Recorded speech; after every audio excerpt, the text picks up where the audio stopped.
એટલે એમાં કઈ આપણે આ લઈ જવાનું જ છે, આપણી ઘરે જ લઈ જવાનું છે ને કે અહીંયા જોઈશે એમને. તો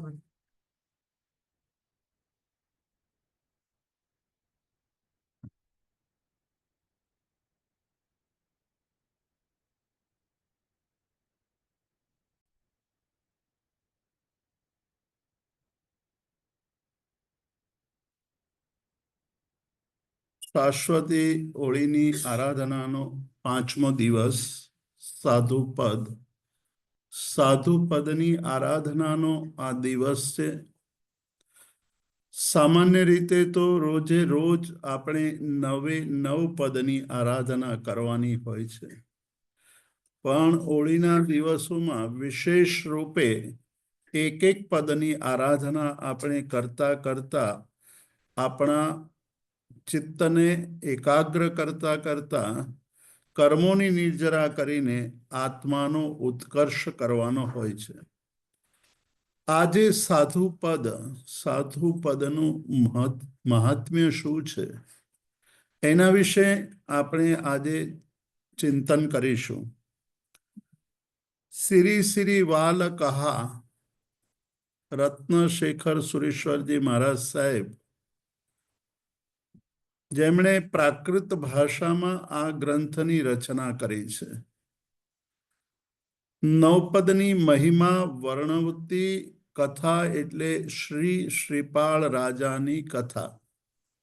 આપણી પાસે ગુજરાતીમાં શ્રીપાળ રાજાનો રાસ છે, જે વિનય વિજયજી મહારાજ અને મહોપાધ્યાય યશો વિજયજી મહારાજની સંયુક્ત રચના છે.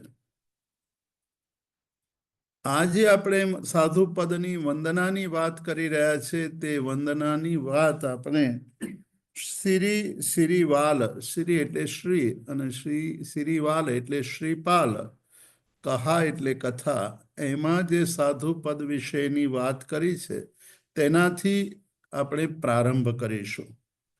એમાં કહ્યું છે કે જે દંસણ નાણ ચરિત રૂવ રૈણતૈણ એકેણ સાહંતિ મુખ મગ્ગમ તે સવ્વે સાહુણો વંદે.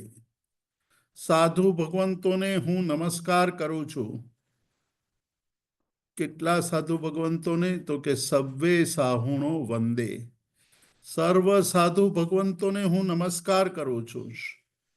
કેવા છે સાધુ ભગવંતો? તો કહે છે કે દર્શન, જ્ઞાન અને ચારિત્ર રૂપી રત્નત્રયી, 3 રત્નો, આ 3ને રત્નોની ઉપમા આપી છે.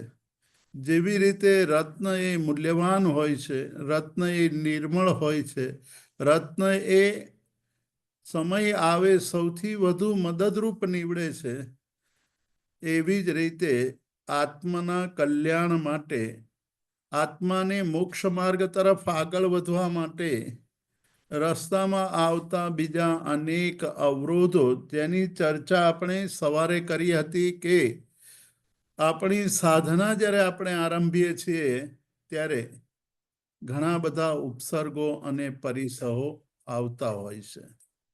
આ ઉપસર્ગો અને પરિસહો એ આપણા સાધનાના માર્ગમાં વિઘ્નભૂત હોય છે, એટલે અવરોધ ઉત્પન્ન કરનારા હોય છે. ઘણીવાર આપણે જ્યારે સાધનાનો સંકલ્પ લઈને બેસીએ છીએ ત્યારે અચાનક ઉપસર્ગો આવીને ઊભા રહે છે. એ અચાનક આવતા ઉપસર્ગોમાં પણ આપણે સ્થિર રહી શકીએ, આપણી આરાધના નિર્મળ રીતે ચાલુ રહે, નિર્વિઘ્ને ચાલુ રહે, તેના માટે આ 3 રત્નો, સમ્યક દર્શન, સમ્યક જ્ઞાન, સમ્યક ચારિત્ર રૂપ, એ ત્રણેયનો એક સાથે સાહંતિ મુખ મગ્ગમ, જે મોક્ષ માર્ગની સાધના કરે છે, એવા સર્વે સાધુ ભગવંતોને હું વંદન કરું છું. સાધુ ભગવંતો જ્યારે સંસાર છોડીને પંચ મહાવ્રતનો ધારણ કરે છે ત્યારથી માંડીને જીવનના અંતિમ શ્વાસ સુધી આ સમ્યક દર્શન, સમ્યક જ્ઞાન અને સમ્યક ચારિત્રની આરાધનામાં રત હોય છે. ગય દુવિહ દુઠ્ઠ જાણા, ચાર પ્રકારના ધ્યાનની વાત જૈન દર્શનમાં કરેલી છે. એ ચાર પ્રકારના ધ્યાન એટલે આર્ત, રૌદ્ર, ધર્મ, શુક્લાની. આર્ત ધ્યાન, રૌદ્ર ધ્યાન, ધર્મ ધ્યાન અને શુક્લ ધ્યાન. આપણા મનની અંદર પ્રશ્ન ઊભો થાય કે આર્ત અને રૌદ્રને ધ્યાન શા માટે કહ્યું? ધર્મ ધ્યાન અને શુક્લ ધ્યાન બરાબર છે કે ધ્યાન સ્વરૂપ છે, પણ આર્ત ધ્યાન અને રૌદ્ર ધ્યાન એને ધ્યાનની કોટીમાં મૂકવાનો મતલબ શું હતો? આપણે ધ્યાનની વ્યાખ્યાને બરાબર સમજીશું તો આજે આપણા મનની અંદર સંશય ઊભો થયો છે એ સંશયનું સમાધાન થઈ જશે. ઉત્તમ સંહનનસ્ય એકાગ્ર ચિંતા નિરોધો ધ્યાનમ. કે જ્યારે આપણે એકાગ્ર થઈ જઈએ અને બધા જ પ્રકારના જેનું આપણે ચિંતન કરીએ છીએ તે સિવાયના તમામે તમામ વિચારોને આપણે છોડી દઈએ, એક જ આપણા આલંબનની અંદર સ્થિર થઈ જઈએ, તેનું નામ ધ્યાન છે. તો આર્ત ધ્યાન અને રૌદ્ર ધ્યાનની અંદર આપણે કોઈક એક વિચારની અંદર સ્થિર થઈ જઈએ છીએ અને એટલા બધા સ્થિર થઈ જઈએ છે કે બાકીનું બધું ભૂલી જઈએ છે. આર્ત ધ્યાન માટે કહું કે આર્તમ અમનોજ્ઞાનમ સંપ્રયોગે તદ વિપર્ય સ્મૃતિ સમન્વાહાર. કે જ્યારે આપણને ન ગમતી વસ્તુઓનો સંપર્ક થાય, ન ગમતી વસ્તુઓ આવીને ઊભી રહે, ન ગમતી વસ્તુઓ, ન ગમતો પ્રસંગ ઊભો થાય, ત્યારે આપણું ચિત્ત એ વસ્તુથી દૂર હટવા માટે, એનાથી દૂર હટવા માટે સતત ચિંતન કરતું હોય, સતત મનની અંદર એ જ થાય કે આમાંથી કેવી રીતે બહાર નીકળવું. આપણું ચિત્ત એ વખતે પરમાત્માનું ધ્યાન ભૂલી જાય છે, પરમાત્માનો જાપ ભૂલી જાય છે, પરમાત્માની પૂજા ભૂલી જાય છે. પૂજા કરવા જઈએ ત્યારે પણ એ જ વિચાર આવતો હોય, જાપ કરીએ ત્યારે પણ એનો એ જ વિચાર આવતો હોય. તો આવી સ્થિતિને ધ્યાનાત્મક સ્થિતિ એટલે ધ્યાનની સ્થિતિ કઈ છે. પણ આ પરે મોક્ષ હેતુ જે છેલ્લા બે ધ્યાન છે એ મોક્ષનું કારણ છે. એટલે કે ધર્મ ધ્યાન કરવાથી અને શુક્લ ધ્યાન કરવાથી મોક્ષ પ્રાપ્ત થાય. અર્થાત આર્ત ધ્યાન અને રૌદ્ર ધ્યાનથી સંસારની વૃદ્ધિ થાય. સંસાર એ દુઃખનું કારણ છે. જ્યાં સુધી ભવ છે ત્યાં સુધી દુઃખ છે. જે દિવસે ભવ અટકી જશે, જે દિવસે ભવની પરંપરા અટકી જશે, એ દિવસે આપણને દુઃખની પરંપરા પણ અટકી જશે.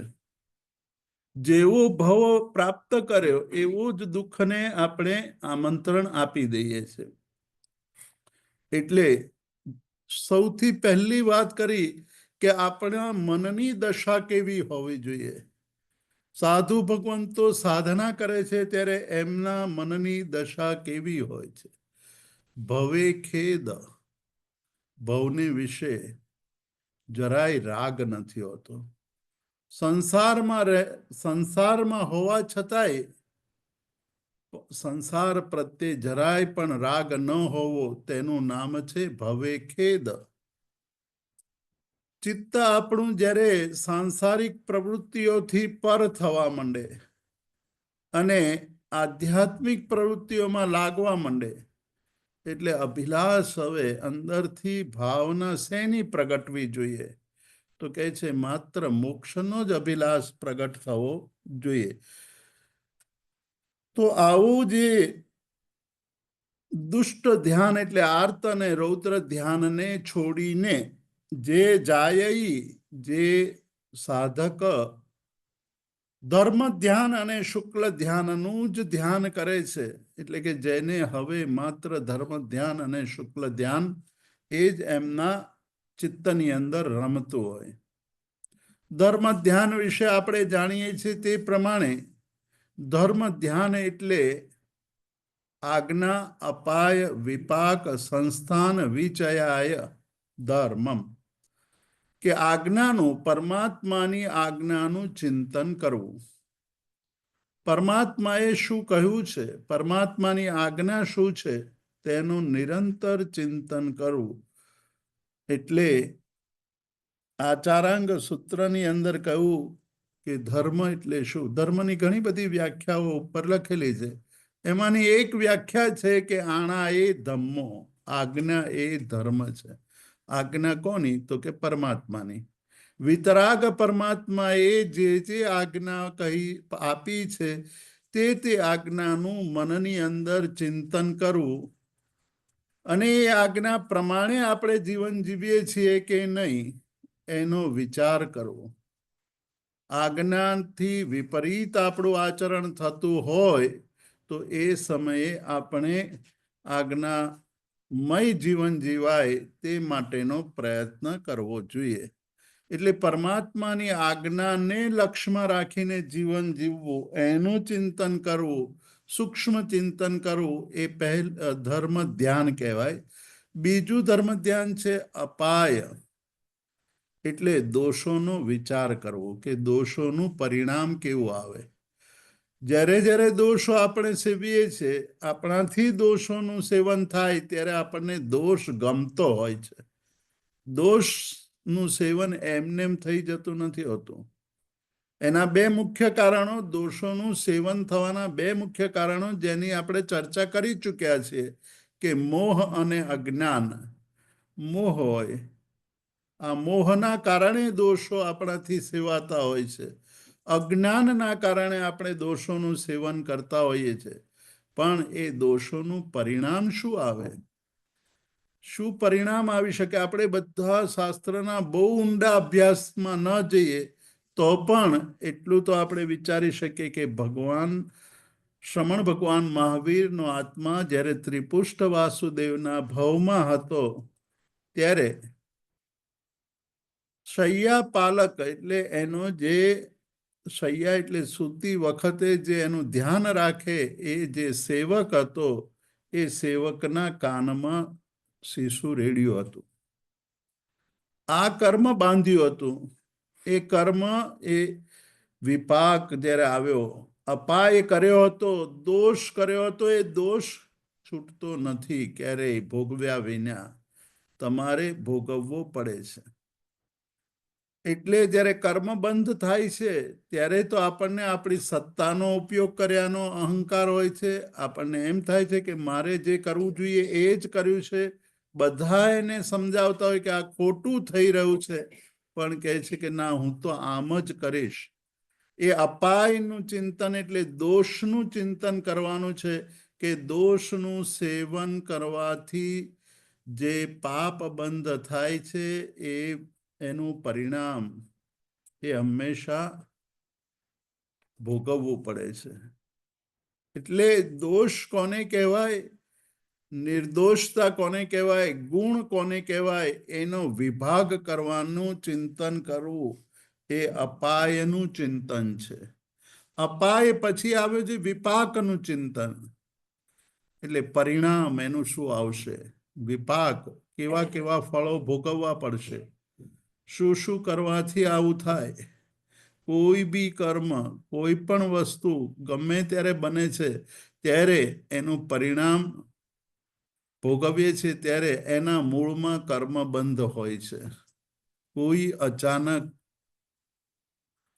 અકસ્માત કે બાય ચાન્સ થતું નથી. બધું બાંધેલું ભોગવવું પડે છે.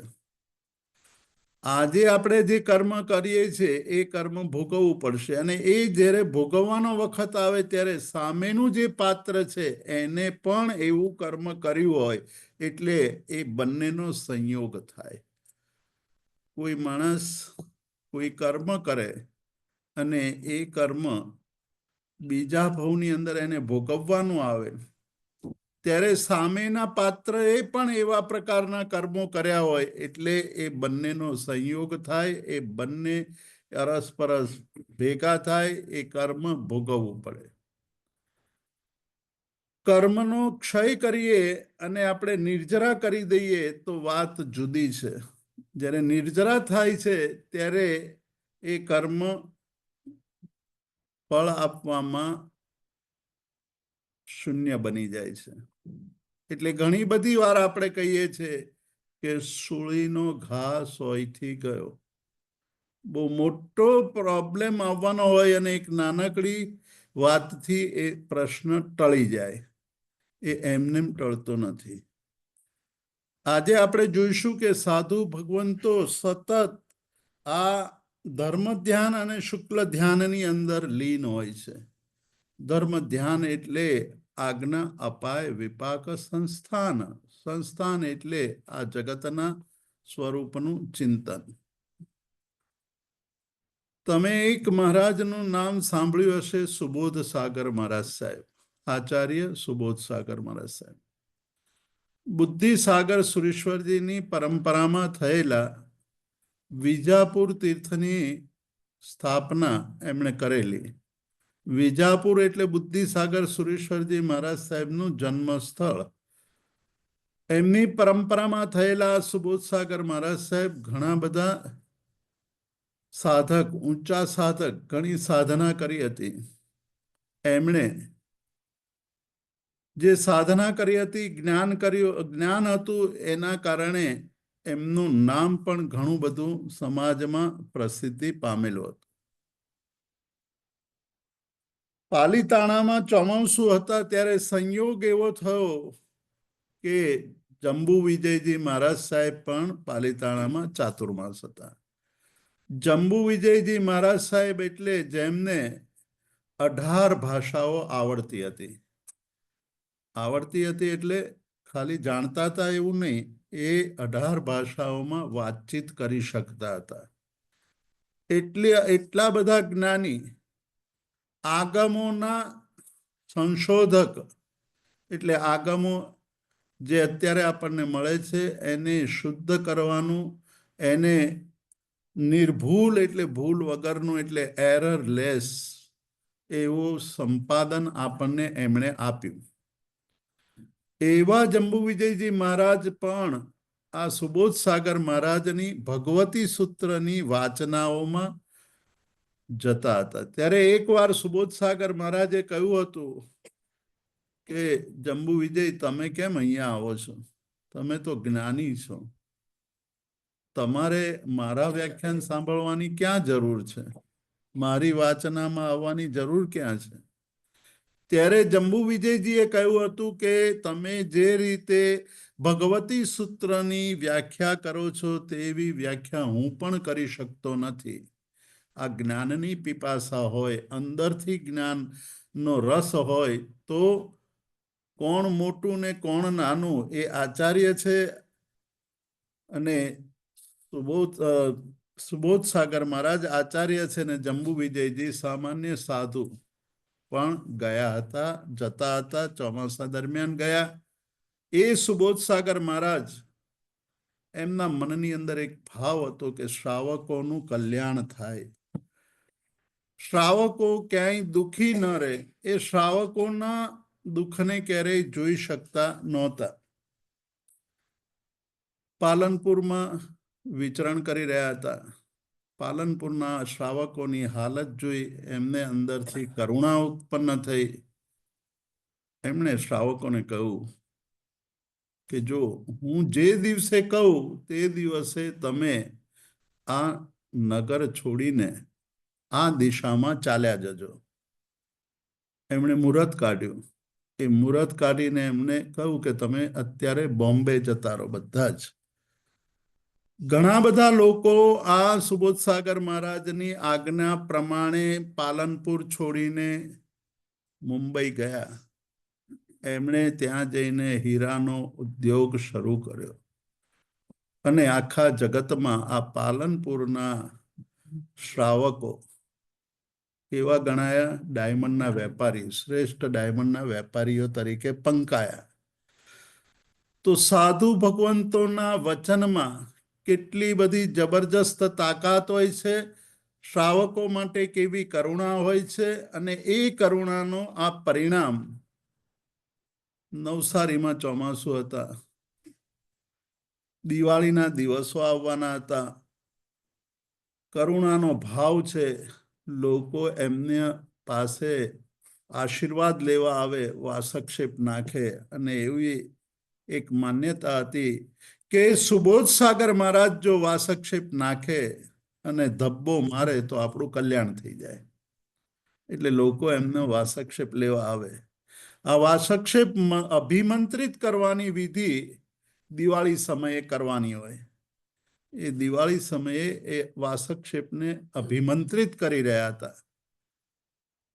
કોઈ પણ કારણસર ક્યાંય કોઈ ચૂક રહી ગઈ, એમને મોતિયાનું ઓપરેશન, કેટરેક્ટનું ઓપરેશન કરાવ્યું હતું, અને એ જે વાસક્ષેપ એ સમયે ઉડ્યો અને આંખમાં ગયો, એના કારણે હંમેશ માટે આંખની જ્યોતિ જતી રહી. પછી મોટા ભાગે વિજાપુરમાં રહેતા હતા. હું એમને ઘણી બધી વાર વંદન કરવા જતો અને એમને પૂછતો કે મહારાજ સાહેબ, તમે આખો દિવસ કેવી રીતે પસાર કરો છો? તો કે જીતુ, બહુ સરળ વાત છે, બહુ સીધી સાદી વાત છે કે સાંજે પ્રતિક્રમણ કરી લીધા પછી હું 14 રાજલોકનું ચિંતન કરું છું. 14 રાજલોકમાં નરકની સ્થિતિ શું છે, પહેલી નરકમાં શું થાય, બીજી નરકમાં શું થાય છે, ત્યાંના જીવો કેવા કેવા દુઃખો અનુભવે છે, કેટલા કાળ સુધી રહે છે, આનું ચિંતન કરવું. પછી ત્યાંથી મનુષ્યલોકમાં આવવું. મનુષ્યલોકમાં કેવા કેવા લોકો છે, કેવા કેવા દુઃખો અનુભવે છે, મનુષ્યલોકની રચના કેવી છે, આ બધું વિચારવું. પછી દેવલોકમાં જવું. પહેલા દેવલોકમાં કેવી સ્થિતિ છે, બીજા દેવલોકમાં કેવી સ્થિતિ છે, ભુવનપતિના દેવો શું કરે, વ્યંતરના દેવો શું કરે, જ્યોતિષ્ક દેવો શું કરે, અને બીજા દેવો શું કરે, આની વિચારણા કરું. આ ચારેય નિકાયના દેવોનું ચિંતન કરતા કરતા ઉપર આવું, લોકાંતિક દેવો સુધી પહોંચું, સર્વાર્થ સિદ્ધિના દેવો સુધી પહોંચું. અને સર્વાર્થ સિદ્ધિના દેવો એટલે એ એક ભોગમાં મોક્ષે જનારા. એ ત્યાંથી નિર્વાણ, ત્યાંથી ચવીને મનુષ્ય લોકમાં આવે, દીક્ષા લે અને નિર્વાણ પામે. આવી એમની સ્થિતિ અને આ વિચાર કરીને પછી હું મોક્ષના જીવોનો, સિદ્ધ ભગવંતોનો વિચાર કરું. આનું નામ છે સંસ્થાન વિચય. કે સંસ્થાન વિચય એટલે આ જગતના 14 રાજલોકનો વિચાર કરવો, અને પછી એમાં આપણો વિચાર કરવો કે હું કેવા કર્મો કરું છું. હું બહાર તો દેખાઉં છું બહુ મોટો શ્રાવક અથવા બહુ મોટો સાધુ, પણ મારા મનની અંદર જો દુર્ભાવ હોય, દુર્વિચાર હોય, તો નરકના કર્મો બાંધું. બહુઆરંભ પરિગ્રહત્વમ નરકસ્ય આયુષ.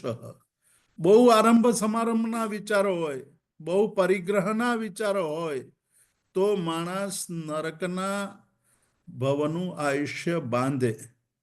એટલે સંસ્થાનનો વિચાર કરતા કરતા પોતે જે કર્મો બાંધી રહ્યો છે, એ કર્મોના કારણે ભવિષ્યની અંદર ક્યાં જવાનું થાય, કે એટલો બધો આનંદ આવે છે જ્યારે આ સંસ્થાન વિચય એટલે સંસ્થાનોનું ચિંતન કરું છું, 14 રાજલોકના પ્રદેશોનું વિચાર કરું છું, ત્યારે સમય ક્યાં વીતી જાય છે તેનું ભાન રહેતું નથી. અને બસ રોજે રોજ આ ચિંતનમાં આખી રાત પસાર થઈ જાય છે.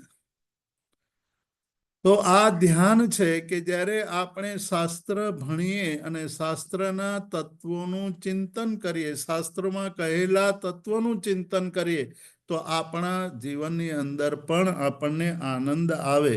એટલે કહે છે કે જાયઈ ધમ્મ સુક્ક જાણાય. સાધુ તે છે કે જે ધર્મ ધ્યાન અને શુક્લ ધ્યાન ધ્યાવે, એટલે કે ધ્યાન કરે. આજ્ઞા અપાય વિપાક સંસ્થાન વિચય. આ 4 ધ્યાનની વાત કરી આપણે, ધર્મ ધ્યાનની, અને 4 શુક્લ ધ્યાન છે. એ 4 શુક્લ ધ્યાનની વાત આજે આપણે નહીં કરીએ, કેમ કે એ બહુ જ સૂક્ષ્મ વાતો છે શુક્લ ધ્યાનની. એનું સૂત્ર જે છે એની ચર્ચા આપણને જો અનુકૂળતા મળશે તો આ હોળીના દિવસો દરમિયાન કરીશું, નહીં તો ભવિષ્યની અંદર ક્યારેક આપણે એની ચર્ચા કરીશું. તો આજ્ઞા અપાય વિપાક સંસ્થાન વિચયાય, એનું ચિંતન કરતા કરતા કરતા આપણું મન શુદ્ધ થાય, ચિત્તના દોષો હટે, ક્લેશ નાશ પામે. આવું કાર્ય કરતા હોય છે તે સાધુ છે. અને શિખંતી દુવીહ શિખમ, એ 2 પ્રકારની શિક્ષા પ્રાપ્ત કરતા હોય છે. તે સર્વ સાધુ ભગવંતોને હું વંદન કરું છું. 2 પ્રકારની શિક્ષા એટલે દ્રવ્ય અને ભાવથી. દ્રવ્યથી ધર્મ કોને કહેવાય, ભાવથી ધર્મ કોને કહેવાય, એની શિક્ષા પ્રાપ્ત કરે છે. તી ગુત્તિ તૈણ ગુત્તા, 3 ગુપ્તિથી યુક્ત હોય. મન ગુપ્તિ, વચન ગુપ્તિ અને કાય ગુપ્તિ. આ 3 ગુપ્તિ છે, આપણને ખબર છે. ગુપ્તિ શબ્દનો અર્થ થાય છે છુપાવવું. ગુપ્તિ એક શસ્ત્ર પણ છે, એક શસ્ત્રનું નામ પણ ગુપ્તિ છે, કે આમ લાકડી જેવું દેખાય પણ એ લાકડીની અંદર એક તીક્ષ્ણ છરો હોય. એ બધાને ખબર ના પડે, એને ગુપ્તિ કહેતા હોઈએ છે. એવી રીતે જે પોતાના મન, વચન અને કાયાના જે પણ પ્રયોગો છે, એટલે કે મનનો જે ઉપયોગ છે, એ મનનો ઉપયોગ કરતી વખતે અશુભ વિચારો આવે તો એને શુભ ભાવો દ્વારા ગુપ્ત કરી દે, એને ઢાંકી દે, એને બહાર આવવા દે નહીં. આ ગુપ્તિનું વિરોધી શબ્દ જૈન ધર્મની અંદર કયો છે એ સમજીશું તો ગુપ્તિ આપણને તરત સમજાઈ જશે. એ આપણને ખબર છે, પણ આપણે એનું સંયોજન કરીને એનો અર્થ ક્યારેય ગોઠવતા નથી. એટલે આપણને થોડી તકલીફ પડે છે કે આ ગુપ્તિ એટલે શું, મન ગુપ્તિ એટલે શું, વચન ગુપ્તિ એટલે શું, કાય ગુપ્તિ એટલે શું. એનો આ વિરોધી શબ્દ છે મન દંડ, વચન દંડ અને કાય દંડ. ત્યાં દંડ શબ્દનો પ્રયોગ કર્યો છે. એટલે કે મનની એવી ક્રિયા કે જેનાથી આત્મા દંડાય, આત્માને દંડ ભોગવવો પડે. શું થાય? એવા વિચારો કરીએ કે જેના દ્વારા કર્મ બંધ થાય, અને એ કર્મ બંધને કારણે આત્માને દંડાવવું પડે, આત્માને દંડ ભોગવવો પડે. તો અશુભ વિચારો કરવાથી આત્મા કર્મ બંધ કરે અને એનો ઉદય આવે ત્યારે આત્માને દંડ ભોગવવો પડે છે, આત્માને પીડા થાય છે, આત્મા દુઃખી થાય છે. એટલે મન દંડ થયું કહેવાય. એવી રીતે વચન દંડ એટલે એવું બોલીએ કે જેથી બીજાને પીડા થાય. એ બીજાને પીડા આપવાથી જે આપણે કર્મ બાંધીએ છીએ તે કર્મોથી આપણે ભવિષ્યની અંદર જ્યારે એ કર્મ ઉદયમાં આવે ત્યારે આત્માને પીડા થવાની છે. એટલા માટે કહું કે ભાષા સમિતિનો ઉપયોગ કરો, ભાષા ગુપ્તિનો ઉપયોગ કરો. આ ભાષા માટે 2 વાર આપણને ધર્મએ ઉપદેશ આપ્યો. બહુ માર્મિક વાત કરી છે ધર્મએ, બહુ મનોવૈજ્ઞાનિક વાત કરી છે કે આ ભાષા એક એવું તત્વ છે, ભાષા એક એવું માધ્યમ છે કે એ સૌથી વધુ ખરાબ રીતે આપણને પીડે છે. બોલી કાઢીએ ત્યારે ભાન નથી હોતું. એટલે કહું કે 2 વસ્તુ યાદ રાખો. ભાષા સમિતિ એટલે ભાષાને સંયમિત રાખો, અને ભાષા ગુપ્તિ એટલે ભાષાને મૌન ધારણ કરો. બીજા કોઈ માટે નથી 2 નિયમો આપ્યા. ભાષા માટે કહું કે ભાષા સમિતિ અને ભાષા ગુપ્તિ. આપણે રાગ અને દ્વેષથી, ઘણીવાર રાગથી, ઘણીવાર સ્વાર્થથી, ઘણીવાર મોહથી, ઘણીવાર અજ્ઞાનથી જે તે અનાપ શનાપ બોલી કાઢીએ છે. તો એ શું થયું? ભાષા દંડ, વાણીનો દંડ એટલે વાણીનો એવો દુરુપયોગ કર્યો કે જેથી ભવિષ્યની અંદર એ વસ્તુ કાં તો આપણને વાચા મળે નહીં, આપણે એવી યોનિમાં જન્મીએ કે જ્યાં વાચા આપણને પ્રાપ્ત જ ન થાય, વાણી જ ન મળે. અથવા વાણી મળે તો આપણે દુઃખ ને દુઃખ જ ભોગવવું પડે. એટલે બોલીએ એવું કે જેથી બીજાને પ્રિય લાગે એવું, અને ન પ્રિય લાગે એવું ન બોલી શકતા હોઈએ તો મૌન ધારણ કરવું. આપણે જ્યારે વસ્તુપાલ તેજપાલની ભાવનાઓ, એની અંતરની પ્રાર્થનાઓ વિશે વાત કરી ત્યારે એમાં કહ્યું હતું કે દોષ વાદે ચ મૌનમ, કે મારે કોઈના દોષો બોલવાની વાત આવશે તો હું મૌન ધારણ કરી રહીશ, ત્યાંથી હું હટી જઈશ, ત્યાં હું મૌન રહીશ, પણ હું મારી જીભ આવા દોષને વાત કરીશ નહીં. આપણે સવારે જ્યારે વ્યાખ્યાન કરીએ છીએ ત્યારે એમ કહીએ છીએ કે ભાઈ શુદ્ધિની વાત કરી. હરિભદ્ર સુરી મહારાજે પૂજા કરવા જનારને પવિત્ર થવાની વાત કરી, પણ પવિત્ર તો આપણે શરીરથી નાહીને થઈએ છીએ, પણ જીભને પવિત્ર કરીએ છીએ કે નહીં? આપણે સૌથી વધુ જો મેલા હોઈએ તો જીભથી મેલા છીએ. એવા છીએ જીભ મેલા, જે મનમાં આવે એ બોલી કાઢીએ, જેમ આવે એમ બોલીએ. તો એ માટે કહું કે આ વાકદંડ વાણીનો દંડ છે, જેનાથી કર્મ બંધ થાય છે. પણ વાચા સમિતિ, ભાષા સમિતિ, ભાષાને સંયમિત કરવી, બોલવામાં મૌન ધારણ કરવું. તમે વિચાર કરશો તો ખ્યાલ આવશે કે જેટલું બોલીએ છે એનો કોઈ અર્થ નથી. આખા દિવસની અંદર તમે કેટલું બોલો છો, એ બોલેલું બધું રેકોર્ડ કરી લઈએ અને પછી વિશ્લેષણ કરીએ કે આ બોલવામાં જેટલા શબ્દો વપરાયા છે એ ન બોલ્યો હોત તો શું થાત? ન બોલ્યા હોત તો કઈ આ દુનિયા તૂટી પડવાની નહોતી, નુકસાન થવાનું નહોતું. પણ બોલવાથી નુકસાન ઘણું બધું થયું છે. ભૂતકાળમાં બોલ્યા છીએ, અત્યારે પણ બોલી રહ્યા છીએ, ભવિષ્યમાં પણ બોલીશું. એટલે વાણીનો સંયમ કરવાનો છે. એના માટે કહું કે 3 ગુપ્તિથી યુક્ત મન ગુપ્તિ, મનને શાંત રાખવું, મનને ખરાબ વિચારોમાં ન જોડવું. એની વાત આપણે ધ્યાનની વાત કરીશું, એટલે કે તપની વાત કરીશું ત્યારે આવશે કે ચિત્તને નિર્મળ કરવું હોય તો આપણે ચિત્તને સંયમિત કરવું પડશે. સંયમિત કરીશું તો આપણે ચિત્તને નિર્મળ બનાવી શકીશું. ત્યાર પછીની વાત કરી કે તિસલ્લ રહિયા, સાધુ ભગવંતો છે 3 શલ્યોથી રહિત છે. શલ્ય માટે આપણે બીજા એક સૂત્રમાં પણ કામના કરીએ છીએ. કયું સૂત્ર? તસ્સ ઉત્તરીકરણેણમ પાયચ્છિત્ત કરણેણમ વિસોહીકરણેણમ વિસલ્લીકરણેણમ. શલ્ય રહિત થવા માટે હું કાયોત્સર્ગ કરું છું. કાવસક કરવાના હેતુઓ બતાવ્યા છે કે કાવસક હું શેના માટે કરું છું. તસ્સ ઉત્તરીકરણેણમ પાયચ્છિત્ત કરણેણમ, પાયચ્છિત્તીકરણેનમ, કે હું પ્રાયશ્ચિત કરવા માટે કાવસક કરું છું. તો પ્રાયશ્ચિત એટલે શું? પ્રાય કરીને ચિત્ત નિર્મળ થાય તેના માટે. સીધો શબ્દ છે પ્રાયશ્ચિત્ત. પ્રાય કરીને જે ક્રિયા દ્વારા આપણું ચિત્ત નિર્મળ થાય તે ક્રિયાને પ્રાયશ્ચિત કહેવાય. એટલે ભૂલ થઈ હોય, એ ભૂલ થવાનું કારણ છે આપણા ચિત્તનો મેલ. ચિત્તની અંદર જ્યારે કષાયો ઉત્પન્ન થાય, ચિત્તની અંદર ક્રોધ માન માયા અને લોભ ઉત્પન્ન થાય, એ કષાયો એ ચિત્તનો મેલ છે. અને એ ચિત્તના મેલની આપણને ખબર પડે કે મારાથી ક્રોધ થઈ ગયો, મારાથી માન થઈ ગયું, મારાથી માયા થઈ ગઈ, મારાથી લોભ થઈ ગયો. થતી વખતે નથી ખ્યાલ આવતો, કેમ કે કષાયોનો પ્રભાવ એવો છે. ક્રોધ કરતી વખતે આપણને ભાન નથી રહેતું કે આપણે ક્રોધ કરી રહ્યા છીએ.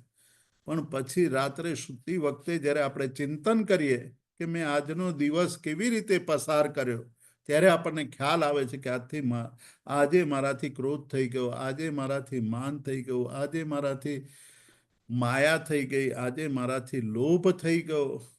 એ જ્યારે યાદ આવે ત્યારે શું કરવાનું? પ્રાયશ્ચિત લેવાનું. પ્રાયશ્ચિત નોંધી લેવાનું. જ્યારે આપણને કોઈ સુગુરુનો યોગ મળે ત્યારે એમને પાસે જઈને કહેવાનું કે મારાથી આવા આવા કષાયો થઈ ગયા છે. એ પ્રાયશ્ચિત છે. એ પ્રાયશ્ચિત કરવાથી આપણું મન નિર્મળ થાય છે. ફરીવાર એવા દોષો સિવાયની એની આપણને શક્તિ મળે છે. પ્રાયશ્ચિત્તિકરણેનમ વિશોહીકરણેનમ, એટલે પ્રાયશ્ચિત શાના માટે છે કે ભૂતકાળના જે દોષો છે, ભૂતકાળમાં જે આપણી પાસે આપણને જે દોષો સેવન કરવા પડ્યા છે એ ભૂતકાળનું શુદ્ધિકરણ કરવા માટે પ્રાયશ્ચિત છે. શું છે? ભૂતકાળનું શુદ્ધિકરણ કરાવવા માટે પ્રાયશ્ચિત છે. વિશોહીકરણેનમ, કે હવે હું વિશુદ્ધ રહીશ. વર્તમાનને સારું કરવા માટે વિશુદ્ધ ભાવ જોઈએ. એટલે બીજો કાયોત્સર્ગનો હેતુ બતાવ્યો કે વર્તમાન પણ સારું હોવું જોઈએ. ભૂતકાળ શુદ્ધ કરી રહ્યા છો તો વર્તમાન પણ શુદ્ધ હોવું જોઈએ. વર્તમાનમાં વિશોહીકરણેનમ એટલે જાગૃત રહેવું, અવેરનેસ, કે હવે હું જે કાંઈ બોલું છું, જે કાંઈ કરું છું તે અવેરનેસમાં, જાગૃતિપૂર્વક, પ્રમાદમાં નહીં, ઊંઘતા નહીં. આપણે સોરી કહેવું પડે કે ના ના મેં આવું નહોતું કહ્યું, મારા આનો કહેવાનો અર્થ આવો નહોતો, એવું બોલવું ન પડે. એટલી જાગૃતિ કેળવાય તો આપણે કર્મબંધથી બચીશું. અને એવી સ્થિતિ લાવવા માટે કાવસક કરવાનો છે. કાવસકના હેતુ છે.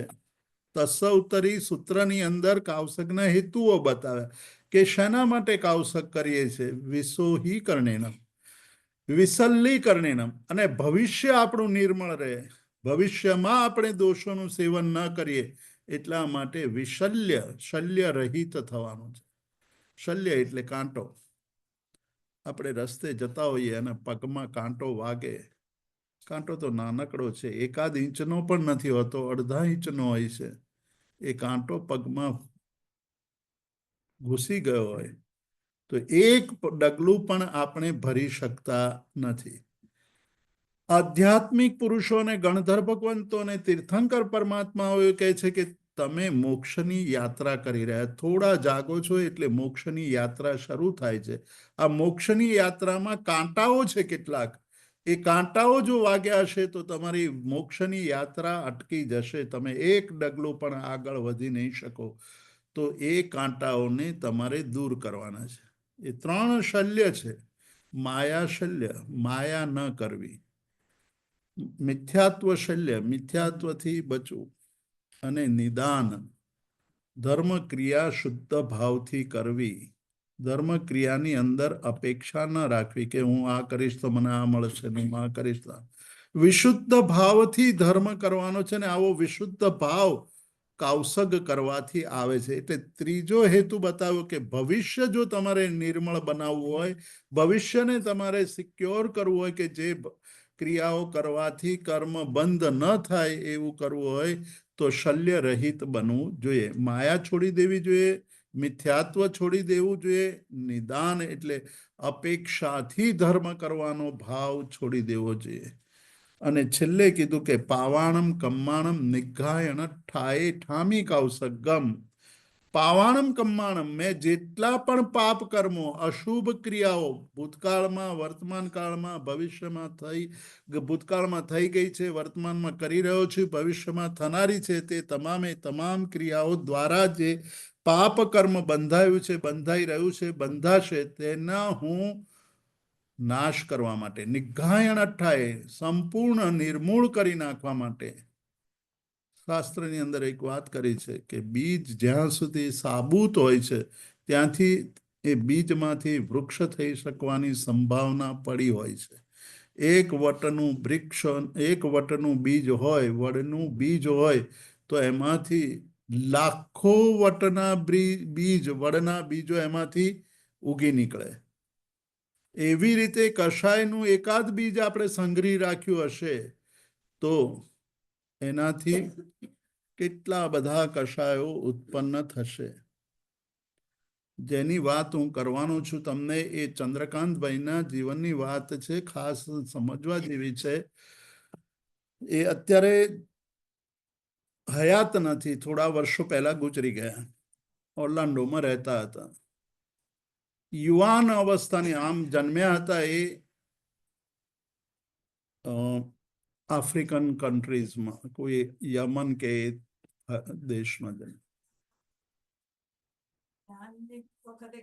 આ બીજું આને સંબંધી છે. એટલા માટે એ ત્યાં જન્મ્યા હતા. પછી ભારત આવ્યા, થોડોક વખત ભારત રહ્યા, ભારતથી પાછા અમેરિકા આવ્યા. અમેરિકા આવીને એમણે ઘણું મોટું કામ કર્યું હતું. પ્રોફેસર બન્યા કોલેજમાં, એમણે રિસર્ચ કર્યું. શરૂઆતમાં આપણી પાસે જે ટીવી હતું એ ટીવીમાં જે ટ્યુબ આવતી હતી એ બ્લેક એન્ડ વ્હાઇટ ટ્યુબ આવતી હતી. એને કલરમાં કન્વર્ટ કરવાની જે શોધ હતી એ શોધમાં એ પણ જોડાયેલા હતા. એમનું પણ પ્રદાન હતું એક. એટલે કલર ટીવીનો આવિષ્કાર એટલે શોધ થઈ, એમાં એમનો પણ હિસ્સો હતો. પરણ્યા હતા એક અમેરિકન બાઈ સાથે, જોન કરીને. એ જોન જીવે છે હજુ. એ જોનની સાથે પરણ્યા હતા એ. અને હું ઓર્લાન્ડો ગયો હતો. ઓર્લાન્ડોની અંદર મારું લેક્ચર હતું, પહેલું લેક્ચર હતું. એ આવ્યા હતા, સાંભળવા આવ્યા હતા. સાંભળ્યા પછી બધા ચાલ્યા ગયા, એ બેઠા રહ્યા. મને કે મારે કંઈક પૂછવું છે. મેં કીધું પૂછો.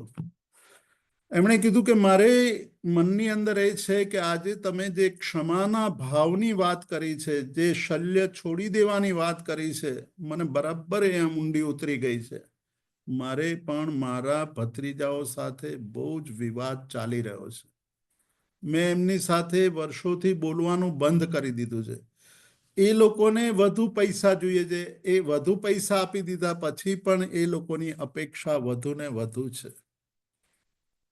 પણ આજનું આ તમારું પ્રવચન સાંભળ્યા પછી મારું મન એકદમ એ નક્કી કરી નાખ્યું છે કે મારે ક્ષમા આપી દેવી જોઈએ. અને એ ક્ષમા આપવી છે મારે, તો ક્યારે આપવી જોઈએ? મેં કીધું તમે ક્યારે ઈચ્છો છો? તો કે હવે થોડા વખત પછી પર્યુષણ આવવાનું છે, સંવત્સરી આવશે, સંવત્સરી પતશે એટલે મિચ્છામી દુક્કડમ કહીએ છીએ ત્યારે હું મિચ્છામી દુક્કડમ કરી દઈશ.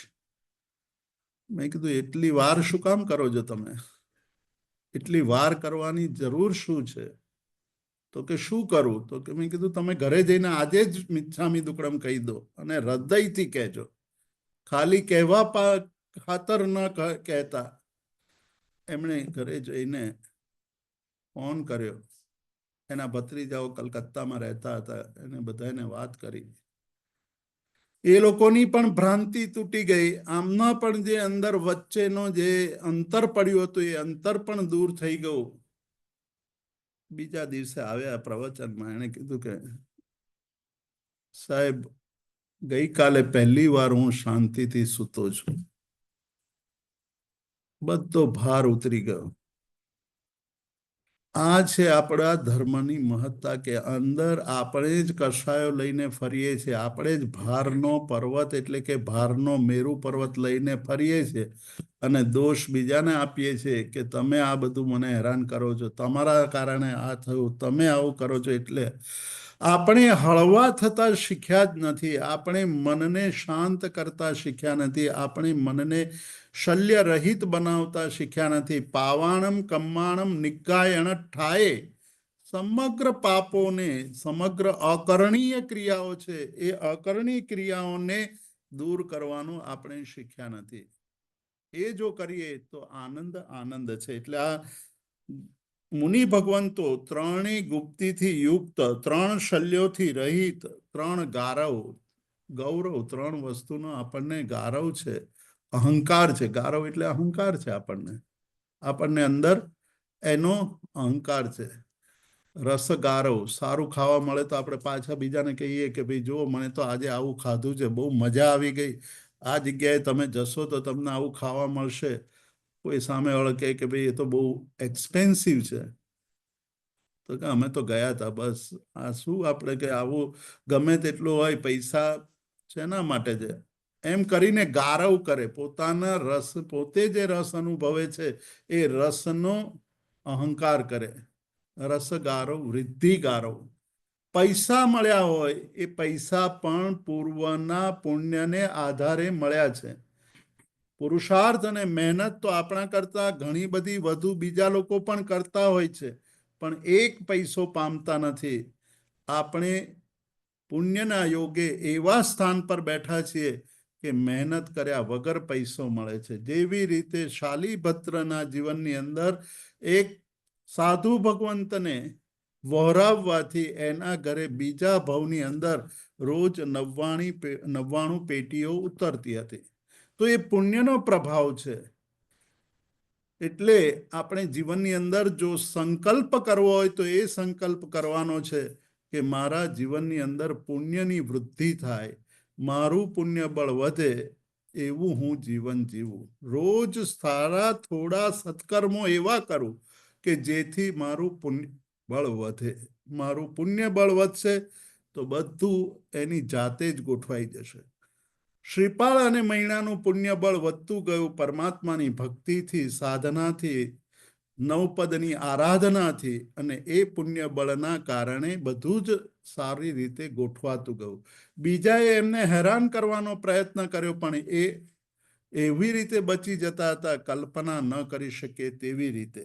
તો અહીંયા કીધું કે આ જે ગારવોથી મુક્ત થઈ જાય એટલે પોતાના રસગારવ, વૃદ્ધિગારવ, શાતાગારવ એનાથી મુક્ત થાય એવા જે સાધુ ભગવંતો છે જે તિપયમ ત્રિપદીની સાધના કરે છે. એટલે કે ભગવાને જે વાત કરી છે ઉપનયવા વિગમયવા ધુવૈવા એનું જે પાલન કરે છે તે સર્વે સાધુ ભગવંતોને અમે વંદન કરીએ છીએ. આટલું કહી અને આજે આજની આપણે આ સ્વાધ્યાયને વિરામ આપીશું. ઘણી બધી વાત કરવાની છે સાધુપદ માટે પણ આપણી પાસે સમયનો અભાવ છે એટલે વધુ વાત કરી શકીશું નહીં. સર્વમંગલ કરી દઈએ. આજે જે પ્રસંગ છે નવકાર મંત્રનો, એ નવકાર મંત્રનો જાપ દુનિયાભરમાં થવાનો છે. થોડા ટાઈમમાં એ શરૂ થશે.